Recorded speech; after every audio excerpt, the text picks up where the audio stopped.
In a previous video, I analyzed this problem involving a hoop that's been attached by a string to form a yo-yo, and I analyzed it using the torque method. Now I'm going to redo the problem again, but this time I'm going to analyze it by an energy method.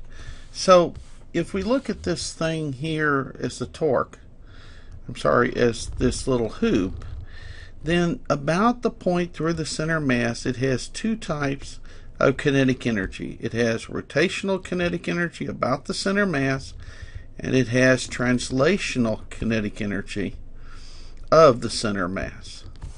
And that's Chassell's theorem. It says we can break the kinetic energy into that. And it has at some specific height, y equal whatever you want to call that. You want to call that h or what have you. And then at some later time, it's going to be down here at some lower position. So you can either call this 0 and this minus h, or you can call this h and this 0. It doesn't matter, whichever way you want to call it. Alright, so let's do an energy analysis.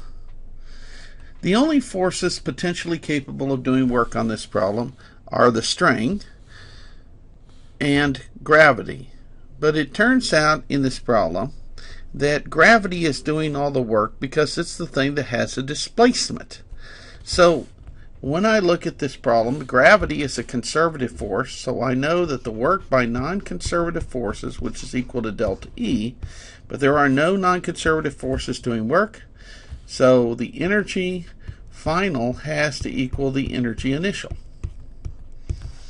The final energy is K translation T final plus K rotation final plus U final, the gravitational potential energy, is equal to K translation initial plus K rotation initial plus U initial.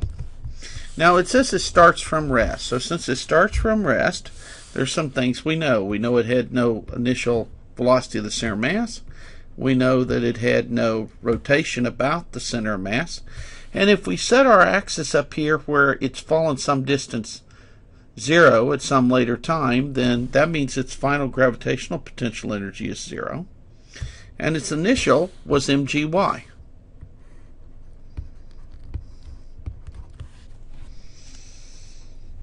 That's a y, not a g. So let's put in our energies here.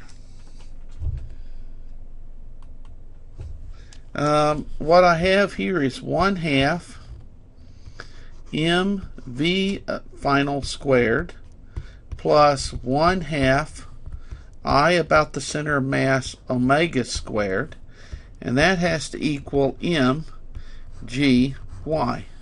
Now, I for the center mass is equal to mr squared for a hoop. So I have 1/2 mv final squared plus 1/2 m, and I'm going to put the r and the omega together here. It should be omega final squared is equal to mgy. Now we can do some things. Among those things we can do is we can cancel the m. Now if we cancel the m, we get out of this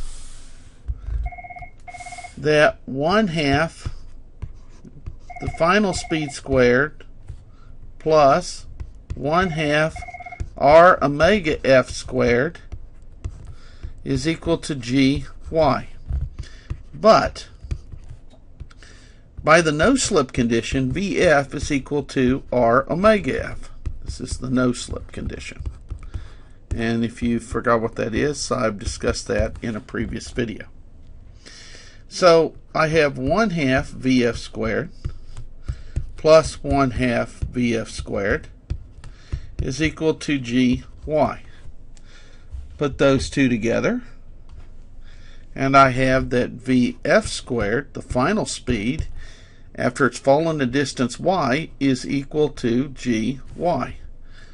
So Vf would be the square root of gy if you want, although I don't actually plan to use that. I'm mostly interested into this.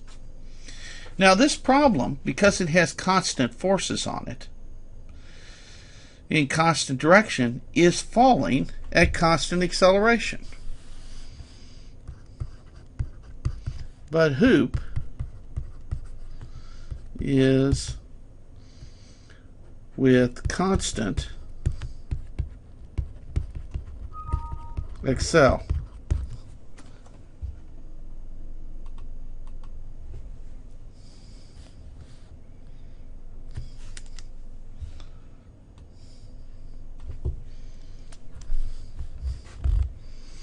So that means that I know that Vf squared is equal to V naught squared plus 2 times G times the change in y. And this was 0. The change in y in my problem was it went from 0 to from h to some distance lower. So it was 2 times G times 0 minus y, or minus 2gy.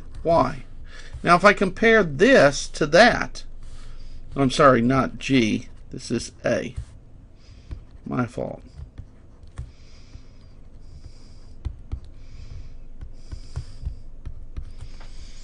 Now if I compare that, here's what I see.